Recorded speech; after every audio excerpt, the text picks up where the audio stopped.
Eh bien, bonjour tout le monde. Alors aujourd'hui, on se retrouve pour une toute nouvelle vidéo. Et dans cette vidéo, c'est une nouvelle série, voilà, que je pensais faire depuis un petit moment. Et je me suis dit, bon allez, pourquoi pas la faire? C'est tout simplement, voilà, ici j'ai acheté un set Lego Star Wars sur Vinted. Donc, ce que je compte faire, c'est l'ouvrir, voir le set avec vous et pourquoi pas faire une petite review de ce set et voilà, dire combien je l'ai acheté, le nombre de pièces qu'il y a, sa date de sortie, le voir d'un peu plus près dans ses détails. Donc, ici, on va se l'ouvrir tout de suite. Et donc, voilà ce qu'il y avait à l'intérieur. Donc, c'est tout simplement le set 7748. Donc, c'est le droïde tank de l'Alliance séparatiste. Voilà, donc avec ces 4 figurines, le droïde lui est emballé. Donc franchement au niveau du colis, franchement le colis hyper bien, enfin le produit hyper bien emballé, hyper bien protégé. En plus c'était vraiment rapide, hein, vraiment. Et le vendeur qui m'envoyait des photos à chaque fois dès qu'il faisait un truc, c'était vraiment top. Hyper, hyper top, ça c'est vraiment un 5 étoiles sur Vinted. Donc comme vous pouvez le voir ici, il y a un petit post-it. C'est aussi une des raisons du prix assez bas pour lequel j'ai acheté, mais ça on en parlera après. C'est tout simplement qu'il manque le tremplin. Donc en fait, il y a un tremplin dans le set qu'on peut voir ici à l'arrière.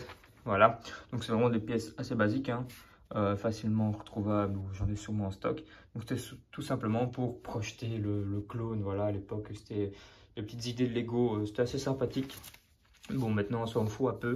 Donc, c'est pour ça que le prix est assez bas. C'est tout simplement parce qu'il manque des pièces pour le tremplin. Voilà.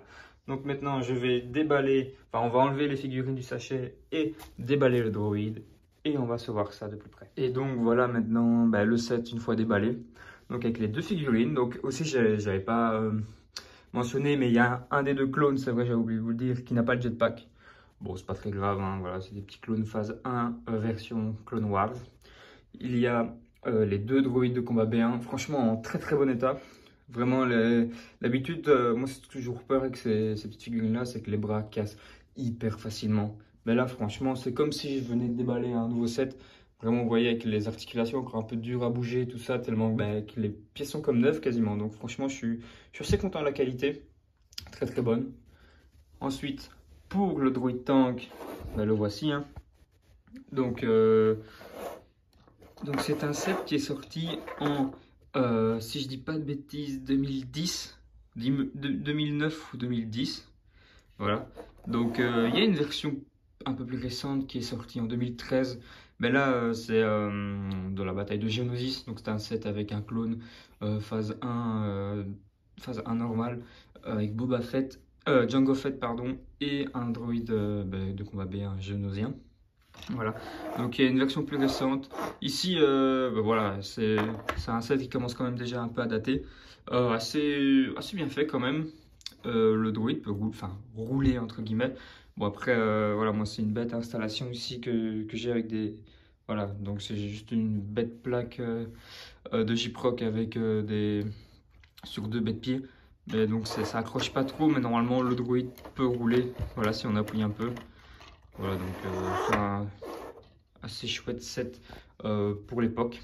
Au niveau du prix, je l'ai acheté pour 20 euros. Voilà, donc d'habitude je les vois sur Vinted, ils partent encore facilement à 28-30 euros, même plus. Une fois j'en ai vu un à 28, j'avais hésité à l'acheter, il est parti et j'étais dégoûté. Mais voilà, donc ici je l'ai eu pour 20 euros, je suis assez content. J'estime quand même que c'est un assez bon prix pour 4 figurines, un droid tank et sa notice. J'ai juste pas la boîte. Et alors évidemment les pièces du tremplin qui manquent et un petit jetpack. Voilà.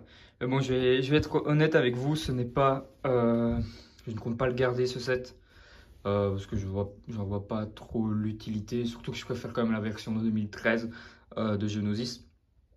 Donc voilà, donc je ne compte pas le garder. Voilà, honnêtement, c'était un set que j'ai acheté pour me faire un peu d'argent dessus. Donc je vais le revendre pas trop cher, hein. Voilà, pour 28 euros, à mon avis, il partira. Même, c'est vrai qu'il manque un petit jetpack là. Le tremplin, je pense pas que ce soit vraiment une pièce maîtresse du set. Donc voilà, pour 26-28 euros, à mon avis, voilà, il sera en vente sur mon compte Vinted et je pense qu'il partira Je dis pas en 1 heure, hein, mais je pense qu'il partira assez facilement. Voilà. Sinon, au niveau des pièces, avec le tremplin, c'est un set qui compte 206 pièces, donc c'est vraiment un petit set, hein. Donc 206 pièces, 4 figurines, donc encore une fois avec le tremplin, donc voilà, donc ce n'est pas un gros set. Bon, à l'époque, voilà, hein, on sait très bien que maintenant les Lego de maintenant ont beaucoup plus de pièces, sont beaucoup plus détaillés, c'est pour ça qu'aussi ils sont malheureusement plus chers. Donc voilà, donc c'était un petit set pour l'époque. Donc je pense que quand on était gamin, ou même maintenant pour les collectionneurs, c'est encore un set qui peut faire plaisir. Voilà, donc c'était un premier épisode de cette première série donc de review de set. Voilà, donc n'hésitez pas à me dire ce que vous en pensez. Si on continue comme ça, sinon si ça vous plaît pas, on trouvera autre chose bien évidemment. Donc n'hésitez pas à me le dire et on se retrouve très prochainement.